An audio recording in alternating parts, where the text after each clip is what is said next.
Friendships never go out of style. Oh, you're the best friend anybody's ever had, and it's funny, but I feel as if I've known you all this time, but I couldn't have, could I? If you're not over here in 15 minutes, you can find a new best friend. Welcome to the Best Friends Playbook podcast. With your hosts, Crystal And Allie. We've known each other for over 27 years, and we're here to share our wisdom on friendships in film, TV, and literature. Grab some coffee, our favorite, and get cozy.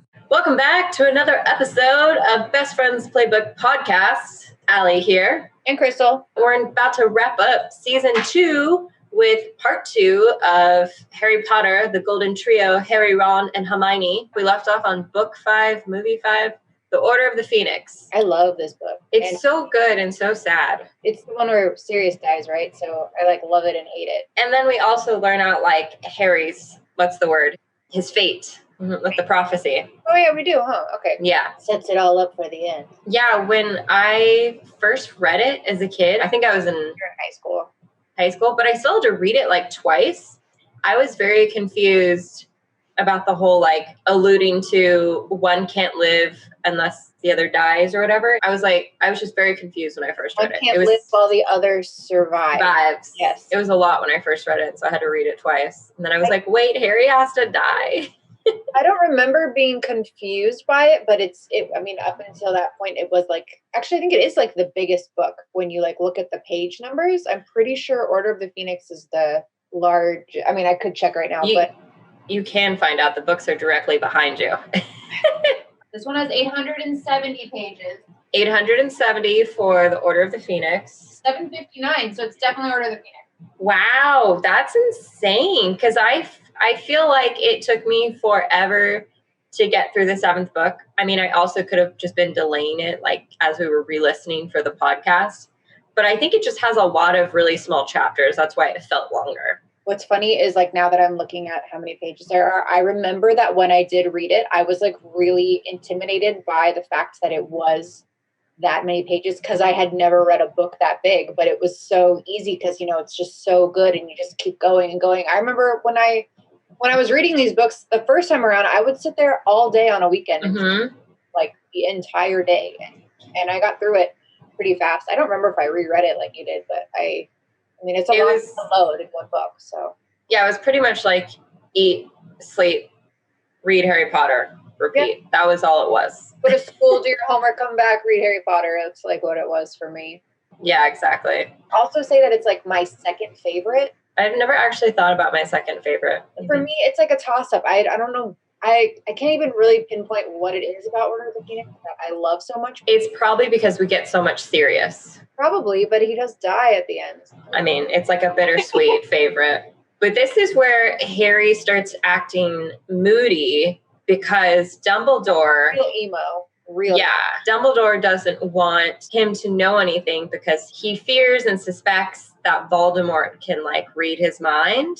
And so that's when we find out later that's why Ron and Hermione don't write him. But I feel Ron and Hermione could have written and been how's your summer? We're just doing this, and been super vague, but at least made him feel like he mattered. That's my very first note for this book and movie is that he feels totally left out because Ron and Hermione are forced to keep things from him. And also get to hang out during summer, right? Which we already talked about the last episode is fucking weird in my opinion. Yeah, because I would honestly feel really, if I was Harry, I would feel really left out.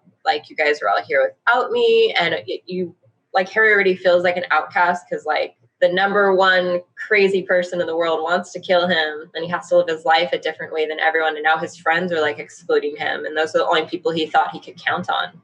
Yes. And I guess you have to remember that at the end of the 4th book, Voldemort is officially back. Everything kind of changes and Dumbledore, makes him stay at that house every summer, but he never explains why. I think it's important for somebody like that to know why. I think he would be okay if he knew, I don't understand why Dumbledore keeps it from him. But. Well, I mean, we figure out in book 6 why, but still it's just Harry has been through life or death. He's faced Voldemort numerous times. You should tell him this stuff. And yeah, it's just really upsetting that it makes Harry so isolated. And so I don't necessarily blame him for being a dick to his friends because he's a teenager. He doesn't know what's going on. He's just furious. Yeah, and yes, he's a teenager. I swear to God, they're just like automatically douchey, right? Just everybody becomes a teenager, and their brain is not fully developed. Like they don't know how to combat all these things. Everything feels like the end of the world. They have this attitude. They have attitude, or they have like zero emotion at all. Like they just can't process anything, and they seem dead inside. But they're just a teenager, so whatever. And I understand that like Ron and Hermione, they're afraid of him overreacting and yelling and being upset. So they don't want to upset him. But I feel like them trying to not step on his toes creates like more of a problem. And that's, again, I don't want to jump the gun, but it's kind of like in book 6 when Dumbledore tells Harry he should start telling Ron and Hermione everything. I'm like, this should have been happening in the 5th book because I feel like this is when he really needed them. Otherwise, I don't think he would have pushed so hard about trying to save Sirius. Because if he knew like that he could be being tricked in his head and stuff. And I would say that the other thing that like really I feel like isolates Harry is the fact that in the book, not the movies, which this does kind of bother me, Ron and Hermione are made prefects, right?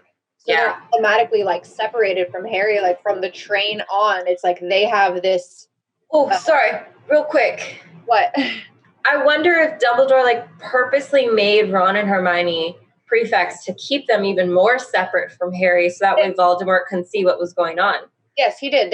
He admits it. I think at the end of the 5th one, when he's all pissy about Sirius dying and has his like little meeting with Dumbledore, he admits that he did it on purpose. He didn't want to. I don't remember him saying that. I remember him saying that he didn't want to give him even like more responsibility. So like they're prefects now, and have all these other responsibilities. So like from the train ride to Hogwarts on, they basically have to be like, see you later, dude. We got to go do our chores or whatever you want to call it, and like bounce. Talk about Harry feel even more like a third wheel.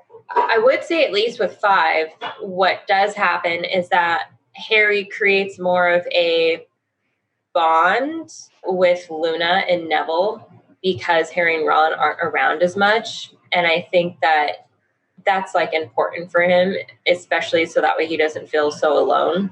I think having Dumbledore's army, though, I think made him feel better, and that like Ron and Hermione had his back because they were pressuring him and he like hated the idea, but then he eventually realized that they had to do it. And I feel like Hermione did a really good job as a friend of like reminding him what his strengths are and like all the good things that he's done and learned and how he could help people. Does anything happen with him and Ron in the 5th one? It is weird because in the books, Ron makes the Quidditch team and has all of those like shitty games where he just sucks ass.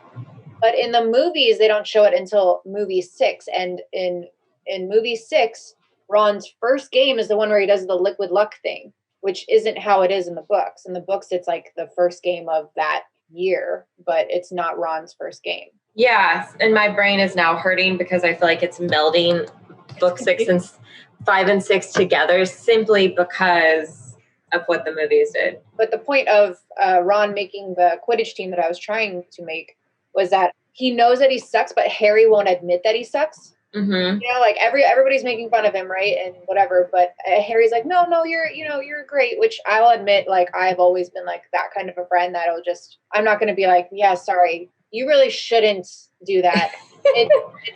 I'm always going to be supportive and make my friends feel better, right? But what's funny is that Hermione is like just as supportive, but Ron like takes out his insecurity on her. Like that's like one of their main issues in this book is that he is super insecure and he knows that he sucks at Quidditch and he takes it on Hermione, which is odd. So he's definitely mean to her a lot, which is definitely frustrating because they eventually get into like a romantic relationship. But I do appreciate that like Harry, he kind of lies to Ron because I think in book 4, when Hermione reminds Harry, like you've always been the center of attention, you're really good at Quidditch, like he has all these things going for him and Ron always feels like the shadow, that it's nice that he gives him this opportunity to like shine on the Quidditch team and make him feel special. And I think like that's important as a friend to do is like, who cares if he sucks? Like it's just meant to have fun. Like it's just Quidditch. It's not the end of the world. Yes. And that's also, I feel like why he doesn't really make a big deal when they both get prefect and he doesn't. Like he's, in the books you get to hear his like inner monologue, right? So he's like super annoyed. He's like, I'm better than Ron.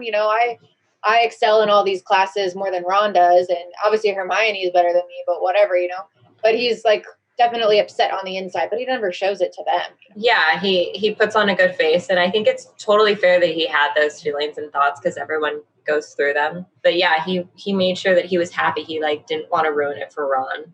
A good friend.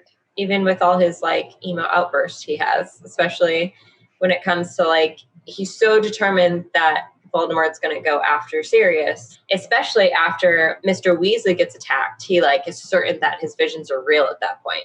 I would also say that about the whole like just telling Ron that he's good at Quidditch even when he might not be.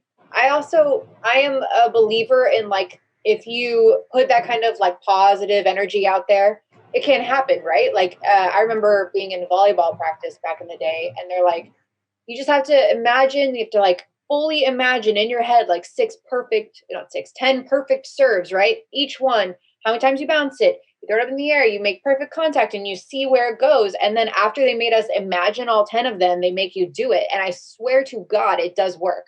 So I think that part of it is like Harry, I would like to believe that he's doing that too. Like, hey, if I just keep believing, maybe he will get better. And I feel like he kind of does that because his inner monologues, he definitely does say like, Ron's going to get better. He has to get better. He's totally going to get better.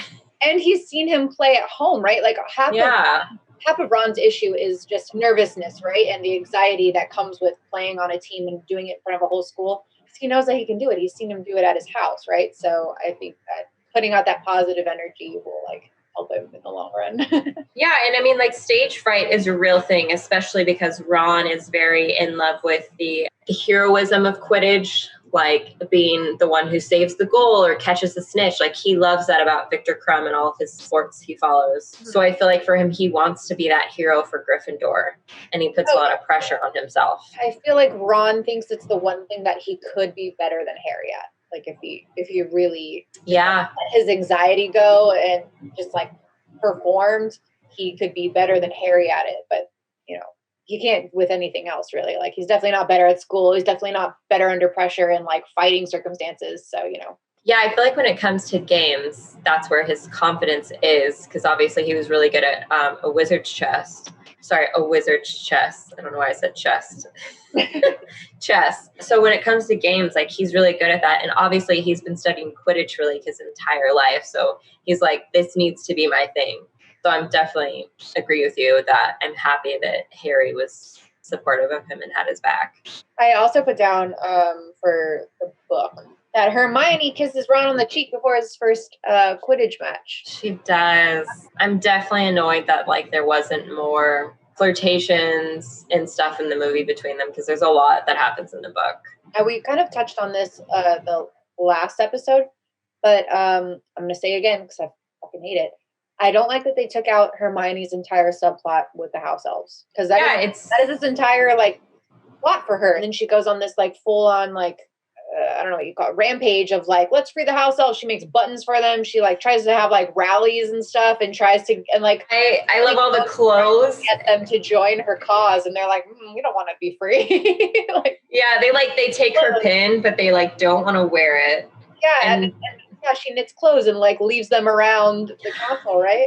But Harry is so sweet when he discovers Dobby. Dobby comes into the Gryffindor shower one night to clean, and he's wearing all of Hermione's clothes.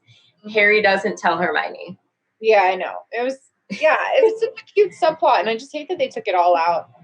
Especially just because when you talk about Harry Potter, those kind of subplots kind of get put by the wayside, but that's like an important one about, technically it's like racism, right? Like it's saying that this magical creature is lesser than the wizards or the muggles or whatever. Yeah, it's 100% racism. And it's funny too, because David, slavery, it's enslavement, right? So yeah.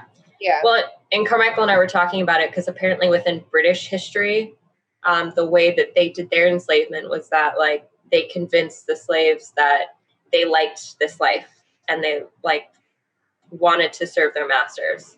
And so that was like, she kind of intertwined that into the story, which was really interesting. Yeah, so it's like a good reflection of society, and it's super important. And I'm bummed that they didn't put it in the movie, just because like Harry Potter, I feel like covers a lot of important like societal issues. Yeah, and think about it, it's technically a kid's book, right? But Mhm. they're including those like really important subplots Mhm. that touch on slavery and racism and things like that. So Yeah. And that's kind of like Hermione's big like pathway, because I feel like for Ron, it's really about him finding himself and his confidence. And Hermione, for her, I feel like she wants to find a cause, because she's been so good at school that kind of like, I feel like eventually that endeavor like fades for her after like, I mean, it's always there, but I feel like she's kind of accepted she's really good at school, and so she wants to do more for herself. yeah, it's almost like that really smart kid at school that like can bust through their homework in 20 minutes and is just bored because they're Mhm. not being challenged anymore, right? It just kind of comes naturally to them, and I feel like that's It kind of makes me think of Paris when they're at Yale and Gilmore Girls, and she trying to save people in Beirut or something. Oh no, it was Borneo, Boss, Burma. I don't know. Burma, yeah. They're like, this full of rice is all a prisoner gets in Burma every day or something like that, and yeah. Bless Paris's heart. Poor Paris. The only other like thing I have for book 5 on my notes, by the way, is that Harry and Cho go out on their first date. Yes, that's right. They kiss and she cries, but Hermione's like, I always knew she had a thing for you. I'm just talking about on their first date, right? Which Yes. And I think it's like Valentine's Day or something. Yes. But what's funny is that it's like going great, and then Harry's like, "Oh yeah, I got to meet up with Hermione afterwards." And then after that, Cho's like, "What the fuck," kind of thing. But she doesn't say that. She just becomes all like awkward and standoffish. And the funny part is afterwards, when Hermione is like, why on earth would you tell her that we were meeting up afterwards? And he's like, what the fuck are you talking about? We're just friends. And she's like, no, Cho is feeling this way and this way and this way and this way and this way because of what you just said. And he's like, I didn't even know girls could feel that many feelings. Yeah, like without Hermione, like Ron and Harry would be so confused about girls. And Hermione's like always there to like explain to Harry what a dumbass that he's being. Yeah, it's like funny. It was so funny because it's so true. It was like, yeah. Why would you tell a girl on the first date that you're going to hang out with your girlfriend? Yeah. She's like, don't even bring up another girl. Right. Yeah, especially because there were those rumors in book 4 that they were dating because of what the journalist wrote. I can't remember. Rita Skeeter. Yeah. So of course Cho like doesn't actually know what happens in their inner circle. She's only read the tabloids. So there could definitely be something going on. Yeah, and I think, I mean, don't quote me on this, but I think him and Hermione were meeting up afterwards to talk about like Dumbledore's army or something. But it's just I can't remember what it's from. Maybe you would know, but there's like some movie or TV show where they like clearly say you don't talk about another girl on a first date. Like you don't even mention their name, not even a sister. Do you know what movie or show I'm talking about? No, but that sounds so familiar, and it's going to bother me now. But I feel like I've heard it too. Or Friends or something, but whatever. I feel like it's Friends. I feel like it's Friends, probably. It's one of those that, like, I swear to God, everybody's seen, but I don't remember. But yeah, Hermione is definitely a really good friend to Harry. I love how honest she is with him about how stupid he is about girls. Mm-hmm. He just doesn't know how to date. It's quite funny, actually, if you think about it, because if only every guy had a friend that close of a friend that was a girl when they're on a first date, because they could really help them out in that situation. Yeah, well, I mean, hopefully Harry learned his lesson. Oh, and then I guess the biggest part of 5 is Harry wants to go save Sirius after he sees this vision. Hermione's fighting him on it, saying, like, you don't know if it's real. Like, and I do appreciate her for being so realistic. But I think also the issue that we're seeing here is that sometimes Hermione is too motherly, which then forces Harry to want to, like, rebel and do what he wants more. I agree. And also, I mean, he doesn't know that his visions, that vision isn't real, right? Because obviously the one with Arthur Weasley was. And is that real? I had one recently. I had a dream. One of my best friends growing up, I had a dream the other night that her mom, who I haven't seen since my wedding, so 5 years ago, and before that, probably another 5 years. Like, I haven't seen her in a long time, right?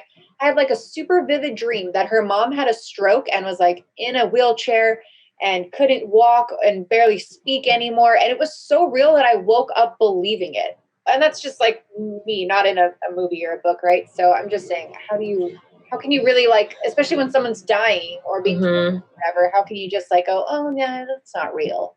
I'm glad that like Ron especially, but the rest of his family was so nice towards Harry and didn't treat him like a freak. And they just were like, you saved his life, because I would feel like a freak if that happened to me. Yeah, and I would be worried, as he is, right, that like he somehow did it or caused it, because he said he saw himself as the snake attacking him, right? So I would definitely be concerned if I was him. And Ron knows that, and he doesn't tell anyone in his family, which I think is like really nice of him and being a good friend, because he probably knows that Harry's freaked out about it.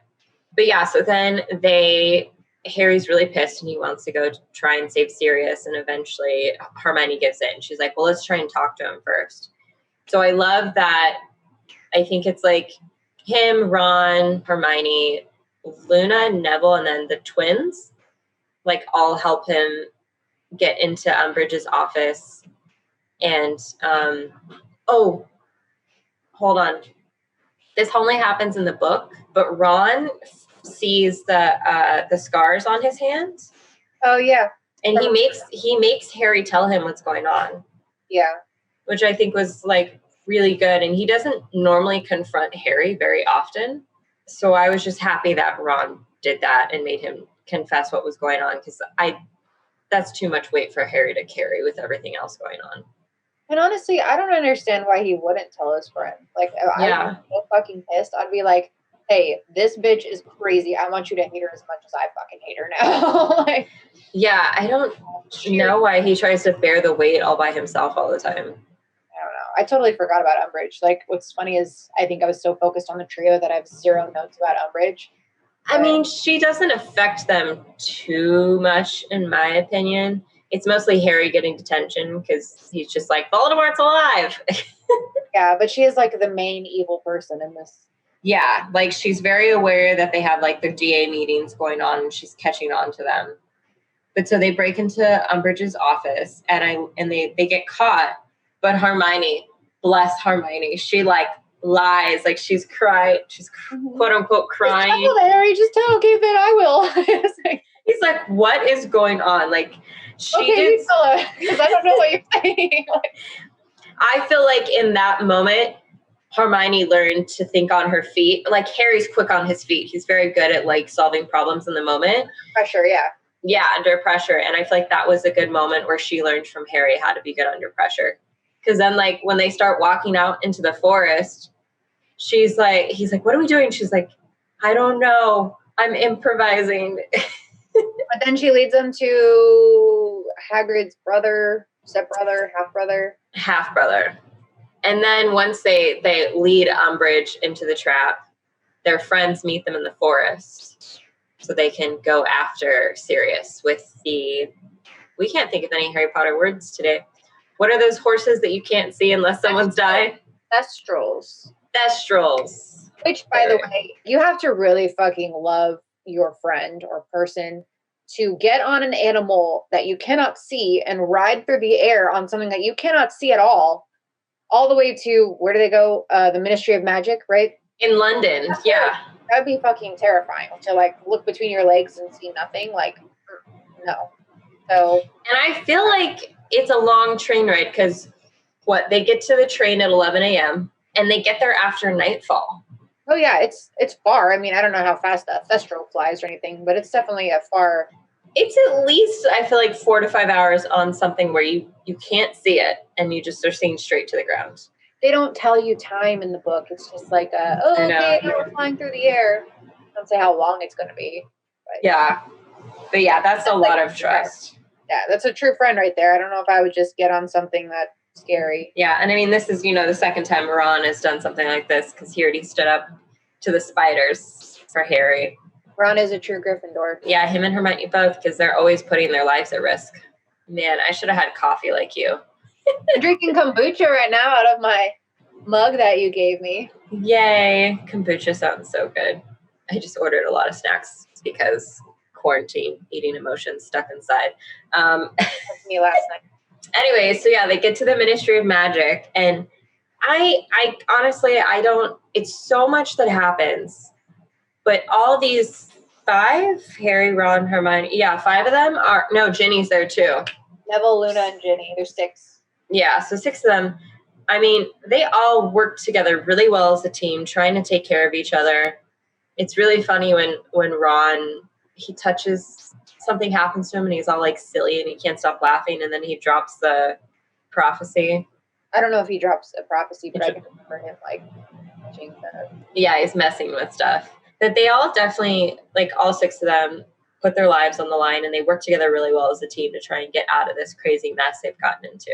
I mean, obviously, shit goes south, Sirius dies, whatever, but he does eventually find out the prophecy, right? Yeah. At the end, he's obviously really mad and upset because Sirius is dead. I don't really remember if he ever talks to Hermione or Ron about it. I remember him obviously talking to Dumbledore about it because he's like in his office and Dumbledore just fucking yells at him. Yeah, and like throws things. But I love that Dumbledore's like, this is my fault. Go ahead, let it out. And Harry's just like, fuck you. I fucking hate you. Why aren't you getting mad at me? And Dumbledore's just like, no, just keep going. Get it all out. Because it's like, it's shitty. I mean, I understand being mad at Dumbledore, but more importantly, he's just like mad at the world, right? That was his only father figure, the only person in his life so far that like loved him back as much as he loved them, really, like, and the only one that ever like really offered him a home, right? Like he promised that he could stay with him after all this was over, and so. Yeah, and I think that's why I was so upset with Sirius dying, because this was the closest thing that Harry ever had to a family, and then just like that, he was gone.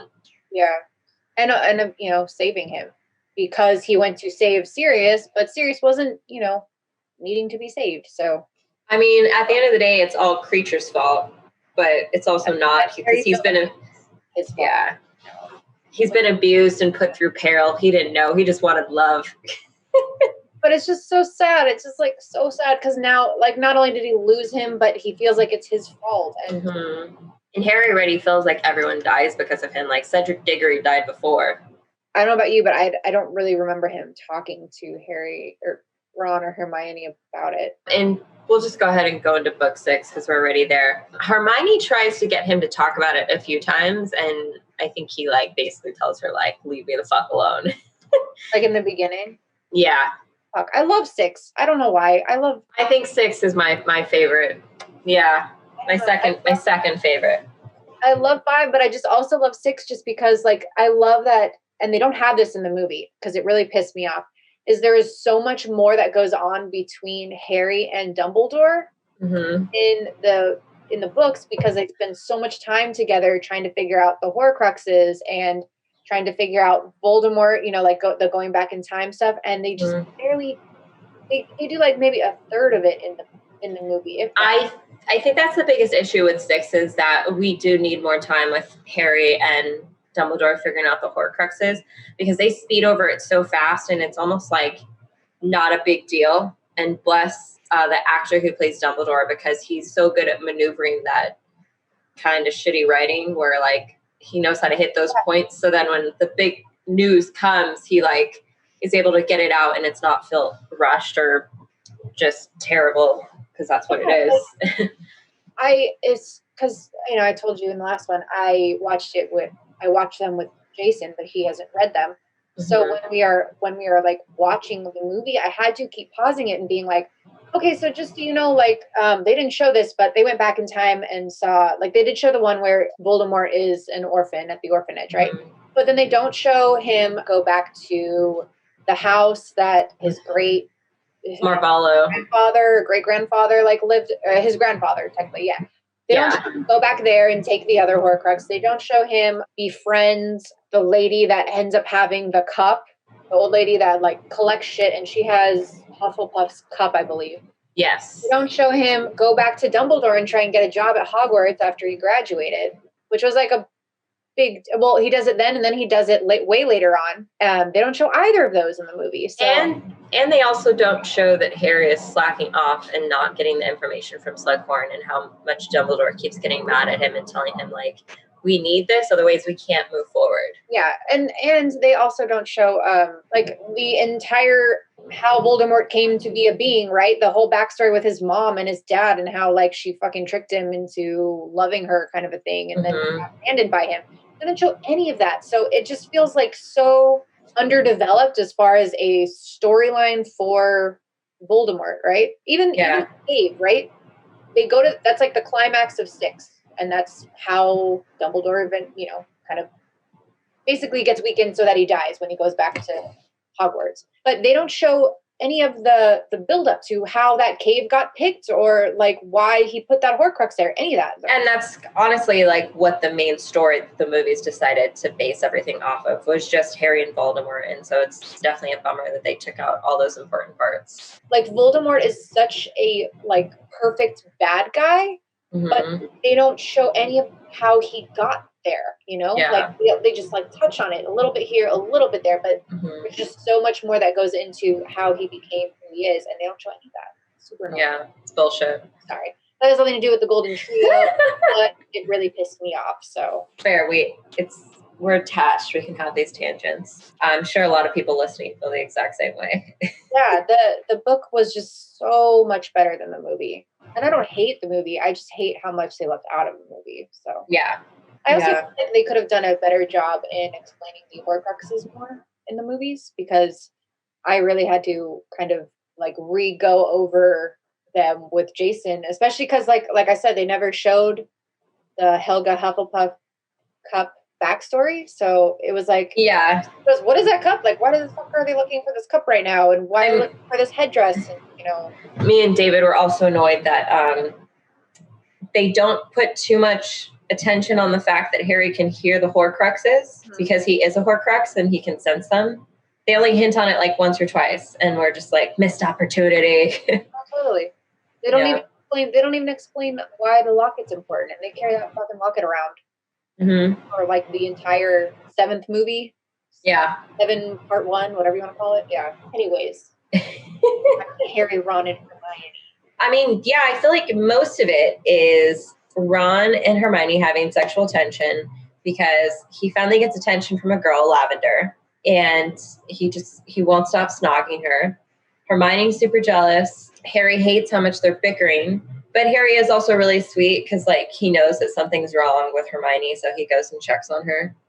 And that the scene in the book is so much more brutal than the movie, like where she sends those birds to chase after him in Lavender. They're like in a classroom, and doesn't she just start throwing everything at him? Maybe. I remember the birds attacking, but I don't remember anything else. The scene was much more violent in the book.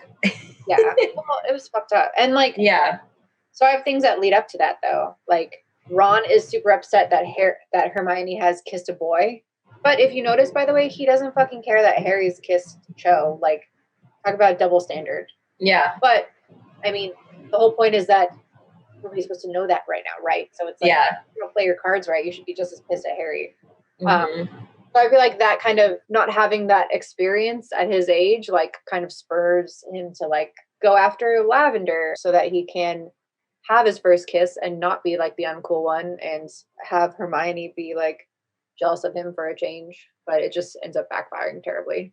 Yeah. I also like that Hermione is super jealous of Harry because he has the Half-Blood Prince's potions book. And him and Ron are just like, Hermione, you're not going to be the best at everything. And she's so upset about it. And she's like, well, he's cheating, but she still won't even let that slide. I like love the scene in the movie, by the way, where Slughorn's like, oh guys, just go like get a book from the cabinet, and they both like are fighting over the brand new way. They both like look at each other and like go for it. It's so funny. And I know. With the shitty one, because Ron's stronger than him. So it ends up working out better for him. But I feel like it's just Ron and Hermione bickering. The thing that makes them get better is Ron gets hit in a Quidditch. No. He takes the chocolates that have the love potion in them. Yes, he almost dies. He gets poisoned. But before that, Hermione like cries when she finds out that him and Lavender are, a thing, and then she attacks him in that one room. Which, by the way, I feel like Ron fucking walked in there on purpose. I'm just saying. Like, I think he subconsciously did it on purpose. Yeah. Classrooms he could walk into. Of course he walks into that one that she's in. But after all that happens, he makes fun of Hermione in class. And then she goes in like McCormack or Cormac. But like he's on the Quidditch team and he's like way better than Ron, first of all. But anyway, she like, that guy has like a thing for Hermione. And so she's like, fuck yeah, I'm going to make Ron jealous. I'm going to let this guy think that I like him and blah, blah, blah. So they like go to Slughorn's party together. And she like fucking really hates this guy. But she's like, I'm not going to let Ron know that. So I know. I love how Harry's like, what are you doing hiding in here? And she's like, look like and won't leave me alone. And he like tells her to run when he sees him coming. So I love that Harry's like, he's a good wingman to protect Hermione. I do also have that in the movie, it's like Ron's first Quidditch game, and Harry has just got that like liquid luck from Slughorn. Yeah. And he like fake puts it in the thing, and Hermione is like super quick to like be old Hermione and be like, what the fuck, you can't do that. I'm going to tell you off right now, at being their mom again. But Harry calls her out in the book. He's like, did you not rig it so that way he would make the team? Which she did. Yeah, and she's like, oh. I didn't know you saw that, but yes. Yes, I did. Yeah, puts her in her place. Yeah, but she's still not afraid to tell them off, which is like, I guess it's a good like character trait of hers. Like she doesn't take bullshit from anybody, but at the same time, like they are your friends. It's not harming anyone what they're doing. Right. They're just playing a sport game. Or she thinks they're, but they're not, so it's fine. Yeah. So whatever, but yeah. But okay, and then I have on here, Ron gets mad at Hermione for believing he was only good in the game because of the liquid luck. Like this is when he finds out that it wasn't in his cup. And so it's like totally double standard, right? He's pissed at her in the beginning, and then he's pissed at her now because it wasn't even in his cup and she didn't believe in him. So it's like, you're screwed either way. Yeah, she can't. It's like one of those trick questions. Like, do I look fat in this dress? Yeah. It's like, you should just walk away. Because walk you're away. in trouble no matter what with that one. I do like that Hermione, because she's so observant, especially with the boys, she starts noticing how Harry's like, wait, Ginny and Dean broke up? And she's like, why do you want to know? No reason. And she keeps taking tabs of like all these things. Yeah. She'll just be like sitting there, oh yeah, they broke up. And just like look over at Harry. Yeah. Like, feel about that. Yeah, she's like so on to him that he's like super curious about Ginny now. Mm-hmm. I love that she's that insightful about her friend that she knows when something's not right. The other thing I want to touch on with the like Ron and Hermione thing is that basically most of this book, they're not talking. Like they're in their like little tiff fight thing because of Lavender, because of Quidditch. So most of the school year they're not talking. But if you notice, Harry is like you can call him the go-between, right? But what he does, he only ever goes to Hermione and says, Hermione, can't you just let it go? Mm-hmm. He never says that shit to Ron, you'll notice. Yeah, it's the same thing again from the other books. He's always taking Ron's side.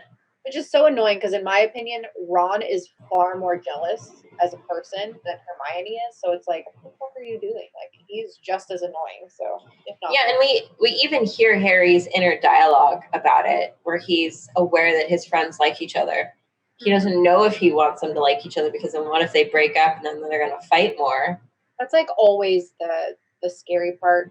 And it's always like a major plot point in like sitcoms, oh, there's 3 of them and then, 2 of them hook up and oh God, what is this going to do for the friendship when they break up? And I mean, it is a thing. I've seen it happen with a lot of my friends. So, but it's really cute that Ron and Hermione end up making up because Lavender Brown comes into the hospital wing, and what is Ron saying? He's like, Hermione, like in his sleep.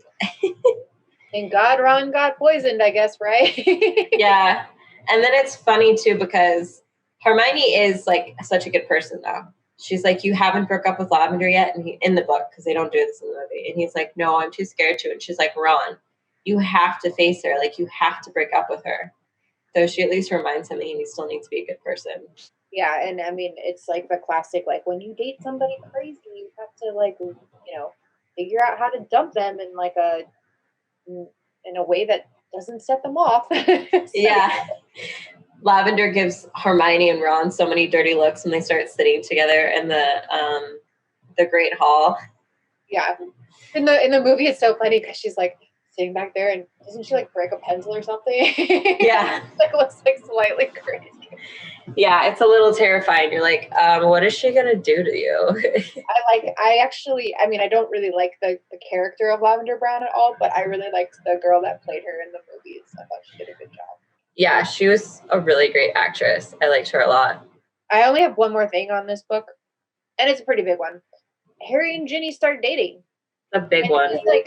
He's like super concerned in his like inner dialogue about how Ron is going to take it, which I don't blame him. I mean, I've never dated a friend's sibling before, but I can only imagine how that would go. And Ron like tolerates it pretty well. Like he never does a full on blowout. I can't believe you. What the fuck are you doing? Kind of thing. And he never really does anything terrible. Like if you break her heart, I'll have to kill you or anything like that. So I mean, he tolerates it pretty easily. I feel like because Hermione was giving him so much shit for like having a double standard about Ginny kissing like all those boys, which is really not that. Kind of a slut. I mean, not a slut, but she has a couple boyfriends. I mean, Hermione says it, or Ginny or Hermione, one of them says it, and you're just jealous because no one's snogging you, which is really what Ron's upset about. Ron wants to be a slut. Yeah, Ginny like dates what, like 2 or 3 boys before Harry? She dates 2. Dean Thomas, Cormac McLagan, I think one other. Yeah. Because she dates a Ravenclaw because he comes with her to the DA first meeting to like decide if they should do it, and then Ron's like, "Who's that bloke?" Yeah. But I feel like because Hermione called him out so much for like having double standards, and he just needs to accept his sister's going to date people. When Ron's like, "Well, I guess it's better to be you than anyone else," he just kind of accepts like, what are my options? And it's always going to be uncomfortable seeing my sister be with someone. I also hate, though, that the movies don't show them together as a couple. Like, I hate it. I hate it so much that they're like, in the movie 6, they don't really date. We have, like, these awkward moments in movie 7, part 1 and part 2. Where they, like, try and kiss, or they do kiss, and then it gets awkward. Or, like, when she goes, "Oh, can you zip me up?" And you're like, this is a kid's movie, guy. Yeah, like, I wanted the scene in Ginny's room where Harry goes and talks to her about, like, I have to go off into the world. And Ron's like, "I'm going to fight you for breaking her heart a second time." Yeah, because he, like, kind of breaks up with her then. He breaks up with her at the end of book 6 because he's like, I have to go my separate ways. I have to fight Voldemort, and I don't want Voldemort to come after you. Which I do appreciate that he does that. But they don't show that in the movie, right? No. No, I don't remember any of that. Fucking hate that they don't show any of it. Like, no one knows how wonderful Ginny is because the movies didn't do a good job. No, all they really show is the awkward random kiss. Yeah. And it's just like, I wanted like 3 or 4 scenes of them being cute and dating in book 6. Like, I wanted that on screen. The only thing we get in 6 is she takes him to the room of requirement to get rid of the book, which I'm like, that's not good enough for me. They were a couple. Yeah, I agree. So the climax is entirely like Harry and Dumbledore going to the cave. Mm-hmm. But then when they come back, Dumbledore dies. I didn't really like in the movies, I just didn't really like that they didn't really show any of the like kind of aftermath grieving process of grieving Dumbledore as a school, and then like how the funeral went. Any of that. Yeah, and also I feel like starting at movie 5, they should have been showing how it happens in the end of all the books, where like the whole group is together. Actually, book 4. Because book 4, like everyone from like the Order of the Phoenix, even though they haven't created it, is there. And there should be like this discussion about it. And then in book 6, that's when one of the Weasley brothers gets attacked by the near Greyback, the werewolf. Yes. So the oldest Bill brother, there's Bill and there's Charlie. The other one, the oldest one, they never show him at all. He's just like not even in their family. Yeah. And he might be in like the family picture. But other than that, they don't show him. Like, I don't think he was cast as a character. No. At all. Is it Charlie? Charlie, yeah. They talk about him in the 4th movie because he brings the dragons, but we never see him. He helps recruit people in Romania to be a part of, like, the fight against Voldemort. That's what his job is. No, but I feel like he is actually, like, physically in 6 or 7 book. But they just never show him in the movie. I don't remember what. Maybe he shows up for the fight. And by the way, they never show the like tiff with Percy at all in the I know. And they never show like his reuniting, which I think is really important. No, nothing. And it's funny because they like kind of highlight Percy in the first couple movies, but then it's just like, He doesn't exist. Yeah. whatever, who cares anymore? But yes, the one that they do show in the movies, Bill gets attacked by. Then your grayback. Yeah. So what I was saying was, I think it starts in book 4. At the end, every time something happens, like they're all in the hospital wing, like the Weasleys are there, and then I think Professor Lupin ends up showing up. And so it'd just be nice that, like, instead of just like ending the school year, from that point they actually ended it like with the Order of the Phoenix group all there, because they're discussing like everything that's happened, kind of like the main characters now. And I feel like it would have been nice to always wrap on that, because in book 6, after Dumbledore dies, like they're all in the hospital wing and they're like, oh shit, like this is bad. Like Voldemort, like they realize Voldemort's going to try and take the school. And so McGonagall and the other professors are deciding what they should do, if they should stay there. And I just think it's really important to the story, especially because like it just, I don't know, it just puts a lot of weight as to what's going to happen in the next book and the next movie. And Harry, like, they even ask Harry's advice, like, should we reopen the school? But they do show in the movie when, like, him, Ron, and Hermione go out on that, like, weird balcony thing and, like, decide, hey, by the way, I'm not coming back to school next year. And they're like, okay, well, we'll go with you. It's so, like, casual and nonchalant, and I just feel like it should have, the stakes should have been a little bit higher. The scene's written really weird. It felt very forced. It didn't feel natural. And it felt very Hollywood, like being out on some balcony, just like looking out into the distance. Yeah, it would have been nicer, like you said, to see the funeral and then him talk to the other two. Yeah, I didn't like. That's like my biggest issue with I have a few issues with number 6, but I'd say my biggest one was the way that it ended. It felt very like go, go, go. And then all of a sudden it was kind of like, oh shit, we got to just like throw in an ending here, here, and here. So it's like, let's just show Dumbledore's tomb, and then let's show. I don't remember if they show anything in the hospital, but then they show like that balcony, and that's kind of it, So in the book, Ginny takes him to be like alone for a minute, and then takes him upstairs. And in the book, it's such a longer grieving process, right? Like they still have, I think, like 2 weeks of school or something, and even though they're not doing school, they're still there. I mean, because it also would have been helpful to show the hospital wing scene, because everyone else, but specifically Ron and Hermione, like they believe Harry when he says like Draco Malfoy killed Dumbledore. No, sorry, Snape. Snape, yeah. They question it for a second, but then they're like, we believe you. Like if you say that's what happened, we believe you. Right. So we'll slide into book 7, which I'm like pretty happy with these 2 movies. I feel like they actually did a good job. The one thing I like clearly remember not being super thrilled with was the scene with Dumbledore in the train station, because we talked about it last episode. There was so much more in the book than in the movie. It's just so much more, I think, like philosophical things to touch on, and then just kind of like a little bit more about Voldemort and life. Yeah.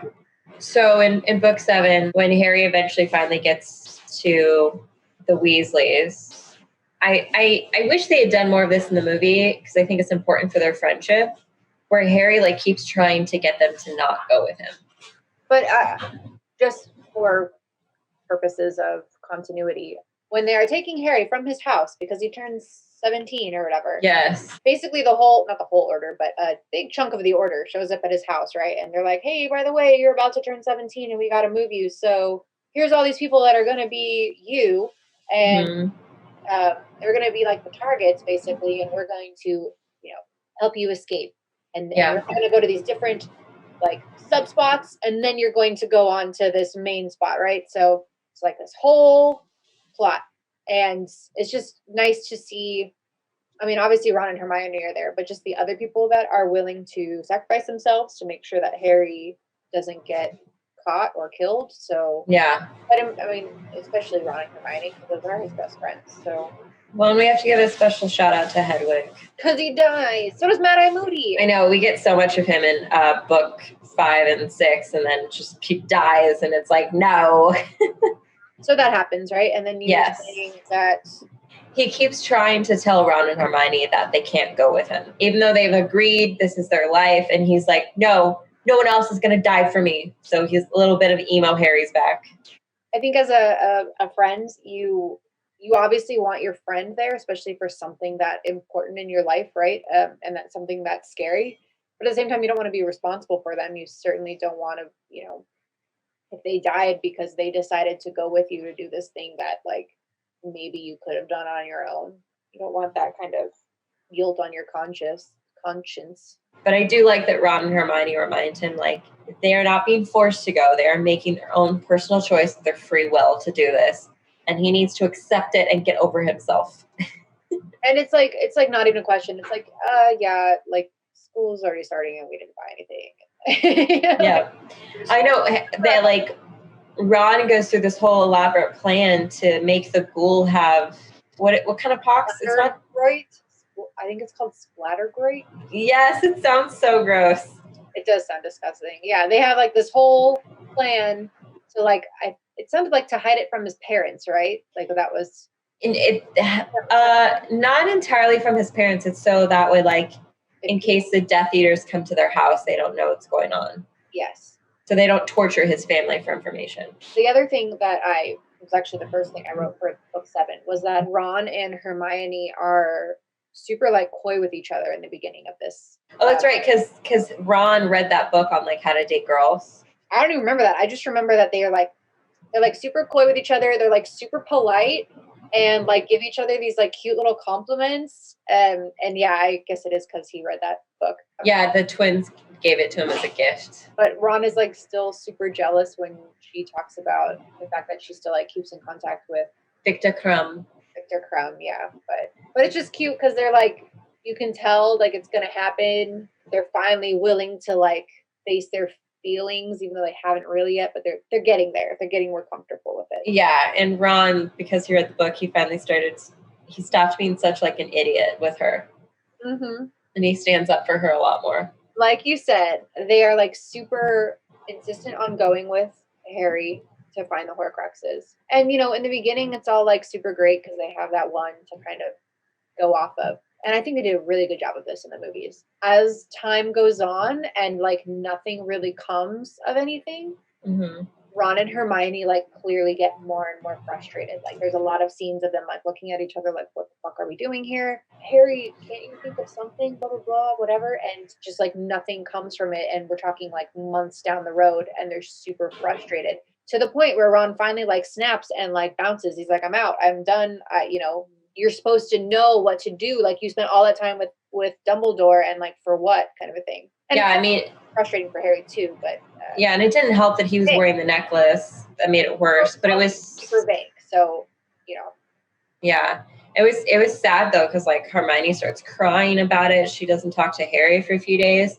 But it is interesting that like she sticks with Harry because they made a promise. And so it just kind of shows more about Hermione and like what her virtues and like ethics are. Yeah. And that like even though she's in love with Ron in a different way than Harry, she still made this commitment to Harry to stay there, even if she's frustrated about it. Yeah, she's more like looking at the long run, right? Like she's seeing the end goal here versus the short term. So like when Ron snaps and he's super pissed yelling at Harry and he's like, I'm fucking leaving, are you coming? He expects her to go with him. Yeah. They haven't even technically like hooked up or anything. They're not even really together yet, but he expects her to leave too and she doesn't. And that like pushes him like over the edge. She's like, fuck it, I'm out. You guys can have each other kind of a thing. Which is funny because the fight that Harry and Ron have about like Harry isn't concerned because he doesn't have parents. It's like he forgets that Hermione like put a memory charm on her parents and just completely sent them away.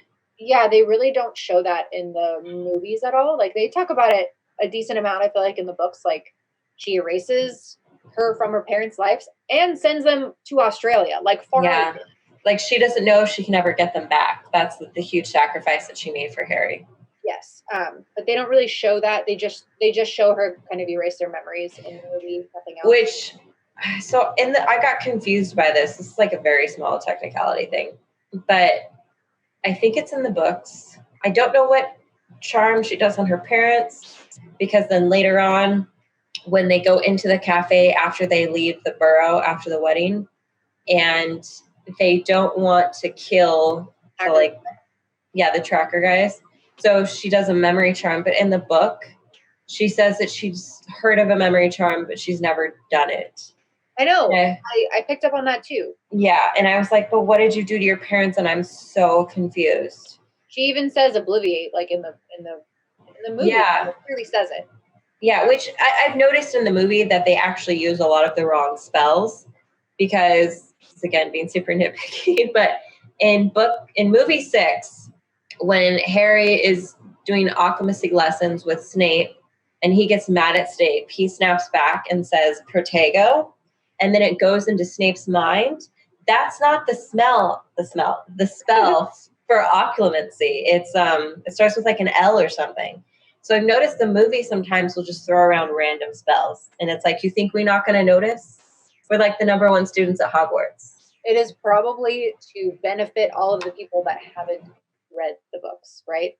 Yeah. It's a spell that we've heard before that we know just kind of like deflects or something and it'll work kind of thing. Is probably. Yeah, because I think that Protego is like a block spell because he uses it a ton when they get to the Ministry of Magic, he's using it a bunch to block them. Yeah. Yeah, I don't know exactly what it is, but yes. That's my side tangent about what I'm irritated about is that they're not consistent with spells in their movies. How do we get on that subject? What were we talking about? Hermione sacrificed her parents, which may never get to see him again. But Ron's like, you don't have a family. You don't know what I went through. Fucking Hermione got rid of her family for this. Fuck you, Ron. I do feel like, because I had totally forgot what like really spawned that fight, and that really was what it was the fact that Ron constantly had to have that stupid radio on to like hear if somebody in his family had died, and it like finally set off Harry, and Harry was all irritable because he had the locket on. I do feel like Harry, because I don't know if it's because he's never had a family or just because, I feel like people take things like this for granted, but in that moment he took it for granted and didn't think about how these two feel and how much they had sacrificed for him. Mm-hmm. So when he went off like that, he probably shouldn't have. And I also just feel like he should have been more understanding and more grateful within the time that they were together to be like, hey, I know you did all this for me. I'm sorry about your family kind of thing, which he never says or they never show. So no, and I think it's important because it's like they both made really big sacrifices and he doesn't really ever mention things. But so Ron, he immediately regrets that he left, which he tells later on. But I feel like Hermione and Ron... Hermione's broken about it. She's like crying. She cries for like 3 or 4 days. She doesn't sleep or anything. Harry doesn't know what to say to her. Yeah, there's even like a scene in the movie of them like dancing, like that weird slow dance that turns into... Yeah, that director is really weird. It was awkward.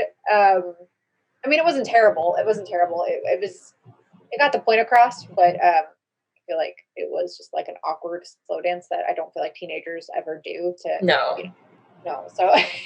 That's why like the director of like the last 5 films, he comes from TV, and so I feel like also the writer wrote these things in, but he creates like these really awkward moments, and I feel like he focuses more on like the actor's performance rather than knowing how to structure a whole film. Because TV directors, they just direct the actors and they pick the shots, but like it's mostly the showrunners and the writers who are really in charge of like the emotional structure of it. Yeah, they don't get to like change the plot. No, exactly, and then. I love these movies, but I feel like that director did some really weird stuff in these movies. Like, yeah, that slow dance scene is just weird. It is. I mean, they're just trying to show that, they are just friends and there's nothing sexual. Yeah, and for them to, like, try and have fun in this moment of which it doesn't stress. work the way. Like, it does not, like, it's a cute scene for a hot second at the end there, and then she goes back to being depressed. So it's like, do the job anyways, so, whatever. I guess we could just jump to like when Ron comes back. Yeah, so he saves Harry from being in like the freezing ice cold water. First off, Harry's an idiot for jumping in there with that stupid necklace on, like. And alone, he should have asked Hermione to come watch his back. Yes, I mean, classic horror movie. Yeah. Like, oh, why are you going to the forest by yourself? Like. And by the way, you're leaving your campsite, which has all these enchantments around it, so you can't find it again. So it's like, your life, but whatever. But yeah, so he like goes in there with that locket on, the locket chokes him, and what's his face, Ron, like saves the day, and yeah, so. Oh, and it's really hard for Ron because Harry tells him that he has to destroy the locket because he got the sword, which I think is good that it's factual, but I feel like that also helps Ron feel like he's a part of it. But it's also hard because he's seen all these weird images of like Harry and Hermione being lovers, and he has to like face that fear and trust that like his friends aren't doing that behind his back. Yeah, so by the way, I mean, I actually really liked the way that they did it in the movies, Harry and Hermione intertwined. I will say though that them like naked from the like tits up basically, a little, like I'm fine with it personally, but it's a little much for like a kid movie, right? Like they don't like talk about that in the book. They just say like, I don't remember what they say in the book, but I think they're just like entwined or something. But yeah, I mean, I feel like at some point they stopped being kid movies, but even PG-13, like that was unnecessary. Yeah, it was. I mean, hey, nudity in a movie doesn't bother me at all. Yeah. But these are like originally kid movies, and so like when you look at the first movie and then it goes to here and it's like Harry and Hermione are like naked. It's like I think that they could have done like so many more different things. Like they could have just been kissing. They didn't need to be naked. Yeah. It was a little awkward. It's like visually, I like how they did it too, but looking at it, it also looks weird. Yeah, it feels, because if you notice, they like clearly enhanced them to look prettier, as part of his psychological, feelings, kind of like Ron's insecurities. It's awkward to say the least, but he comes through and he kills it. So yeah. Yeah, and I like when they get back to camp, Hermione's just like beating him up, but Harry's like, "You cannot have my wand." Yeah, so or her wand actually, because his gets destroyed. Yeah, he has her wand, but I do like the fact that like him and Ron have this whole thing in the forest by themselves, and he kills that locket, and Hermione's not a part of it at all, because I think it brings them back together. At the same time, I do wish Hermione had been a part of it, because obviously, like, there was so much lead up to killing this fucking locket, and they finally were there to see it. But I like that when they go back to camp, how it's cute, because she like seems really excited that he's back, or like she looks like, I don't know, happy, or like she might kiss him, and then she's like sheer hatred. She's like, "What the fuck, Ron? Like, let me just punch the shit out of you." And she's like mad for days in the book. Like it does not just like end that way, but in the movie, it's like, yeah, this little ball of light that said, it was your voice, and it went right through me, or whatever, and yeah, so it was cute. Yeah, it's funny because in the books, like whenever Hermione wants to do something, Ron agrees with her, and Harry just looks at him. And he's like, "You're just fucking doing this for points. I need you to actually be honest about what we should do." Yeah, it was cute. And then, Ron explains how, like, the minute he left, he wished he could have come back, but he couldn't find them, and et cetera. And that he didn't even go home during it. He just, like, was waiting around to find them, right? So, yeah. Bottom line, he saved Harry, saved his own ass, so it's all good in the end, right? Yeah. I do like, by the way, when they do, after he kills that locket, that Harry, like, I don't know if this is in the book or the movie, but I have it in my notes that, like, Harry clearly says, "Dude, me and Hermione are just like brother, sister. There's nothing happening there," because he just, like, watched them, like, make out in that locket situation. I think it happens in both. I think in the book, he's a little more, like, straightforward with the words. And in the movie, it's more like, he says, like, none of that's true, right? Like, he kind of insinuates it. Yeah, that was like in your head, but yeah, I like that he like kind of clarifies it even more. I think that's important. Like a sister. There are a lot of things that happen to them, but they're pretty much like all on the same page. Like they don't really go through ups and downs for the rest of the book. I only have like 2 other comments about them as like friends. Yeah, because they're pretty much like united after that. Yeah. I will say, I'm like really skipping because I can't even think about what happens at the end of that movie into the next movie. I honestly do like that they split them up. I hated that them splitting up the last book to 2 movies, like, spurned all other, not trilogies, but series movies to do this fucking thing. Like Twilight did it next. Twilight, that was a shitty one I was trying to say. Hunger Games. Hunger Games did it, yeah. There was another one that I was like, oh my god, you don't need to, even The Hobbit, right? The Hobbit could have been one movie. The Hobbit should have been one movie. I'm so upset. Maybe 2 at the most, but 3 was really pushing it. Yeah, even Hunger Games is like, what the fuck do you need 2 movies for? Hunger Games wasn't even that big of a book.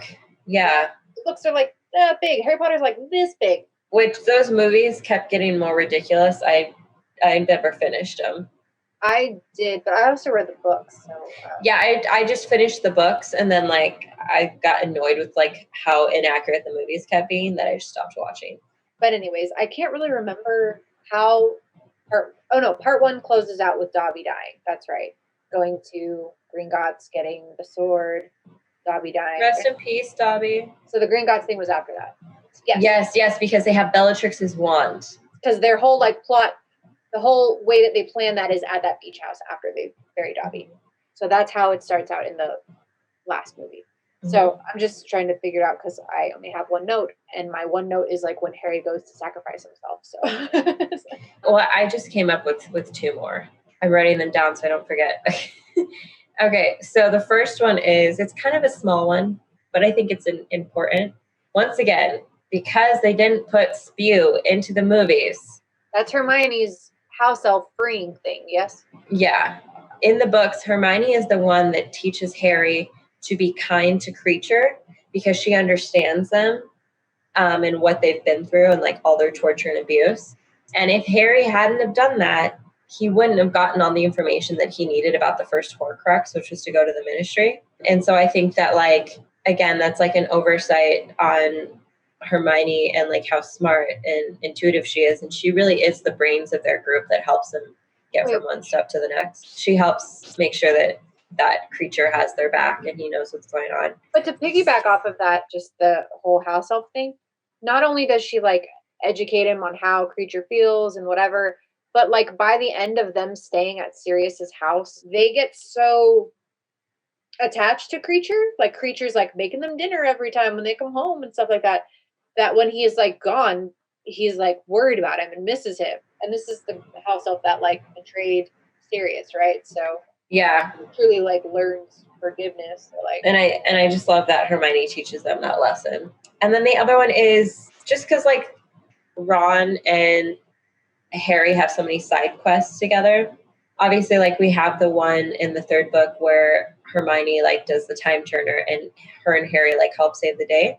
I really love that we get the scenes with Harry and Hermione when they go to Godric's Hollow.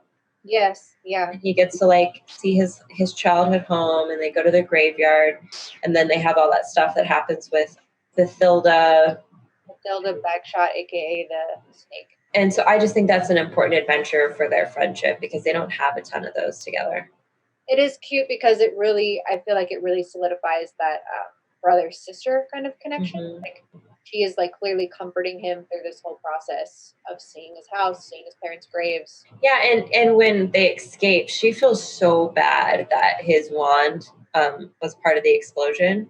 Yeah. And he's not mad at her, he's just mad that it happened, but like she's so sad and so regretful, but like she had to do what was necessary to save them. So yeah, we'll just jump to the end. It's weird because like in the movie, he tells Ron and Hermione that he's a Horcrux.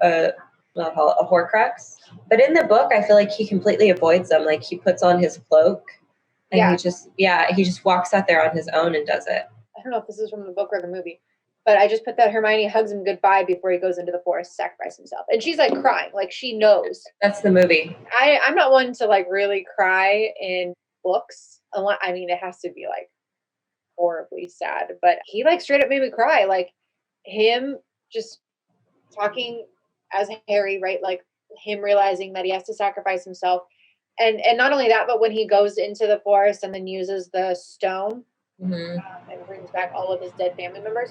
Oh my God, that part made me cry so bad. I was like getting ready for work or something. I don't remember, but it made me cry so bad. There goes your makeup. You're like, why am I even doing it today? Yeah, it just feels like, does it hurt? And they're like, no, it doesn't feel, it feels like nothing or whatever they said. I don't remember what they say. But yeah, I know because we get to be there when Tonks and Lupin dies in the book. We don't see it in the movie. Yeah. And so then when they come up with the Resurrection Stone, it's even more upsetting. But I kind of agree with Harry, like for putting on the cloak and not telling anyone he was going, because I think that if he had, they would have stopped him, However, this is like the one time, like with creative direction, that I think for the film, it's really good that he got to say bye to Hermione and Ron, and that Hermione said she always suspected he was a Horcrux. I feel like they wrote that so well, and I feel like I'm really happy with how it was done in the book, for how the book is set up, and I'm really happy for how they did it in the movie. Yeah, I also liked in the end, the Battle of Hogwarts, Ron and Hermione have like their own subplot scene where they go kill what do they, oh Lord, what do they stab? They stabbed the Hufflepuff cup. With but it's basilisk thing. Yeah. Yeah. And it's so great because Hermione's just like so excited. She keeps saying how well Ron did because he spoke parcel tongue or parcel mouth, whatever it is. And Harry's just like, huh? She stabbed it though, right? Like, yeah. And then Ron's like, I let her do that. Like they're just both like fussing over each other. Yeah, it was cute, and I'm glad they got to have like a little side adventure of their own. Yeah, especially like with them being positive towards each other rather than getting annoyed with each other. Yeah, that's right. That's like their kiss afterwards. Yeah, when they in water. Yeah, that was cute. Yeah, just because like I feel like in the past they would have been like, Ron, you're taking forever. Like we should have just had Harry do this, and then Ron would be all upset because he's not good enough. And then he's like, no, Hermione, you can't stab it because you don't have good aim. And then she's like, don't tell me what to do. Yeah, but I feel like pretty much it. Yeah, Harry comes back to life and he fights off Voldemort in the Great Hall in the book. And then he gets rid of the Elder Wand, and Ron's just kind of sad. Typical Ronism. In the book, doesn't he not do that in the book? I think he just does it a different way.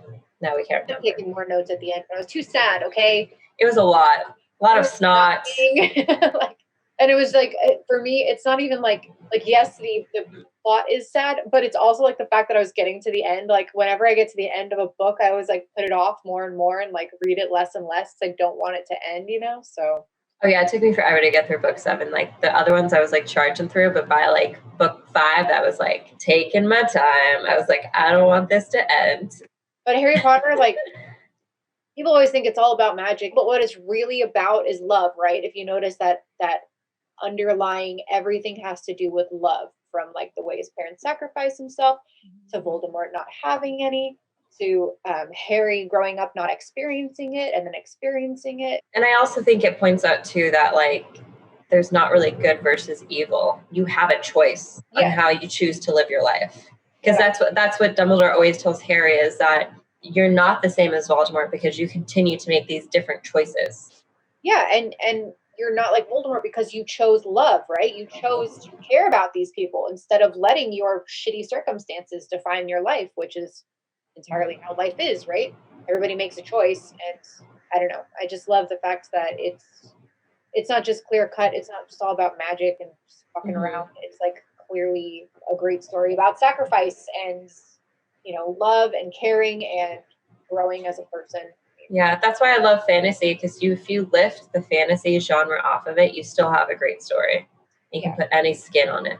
But I do like that we're closing out season 2 with our other favorite fantasy that we grew up with, and we opened season 1 with our favorite fantasy that we also grew up with. Oh, we've hit our 2 favorites. What are we gonna do with our life now? I know. We're gonna figure that out after this episode. All right. Well, thank you for listening to our Harry Potter Part 1 and Part 2. We hope you enjoyed them. And we'll be back for Season 3 in a couple months. Yay. All right. Bye. Guys. She's my friend because we know what it's like for people to be jealous of us. It's so nice when you can sit with someone and not have to talk. You and I are a team. Nothing is more important than our friendship. Thank you for listening to the Best Friends Playbook podcast. You can follow us on Instagram, Twitter, and Facebook. You can also email us episode suggestions at bestfriendsplaybook@gmail.com. And if you could please leave us a review on iTunes, it helps us greatly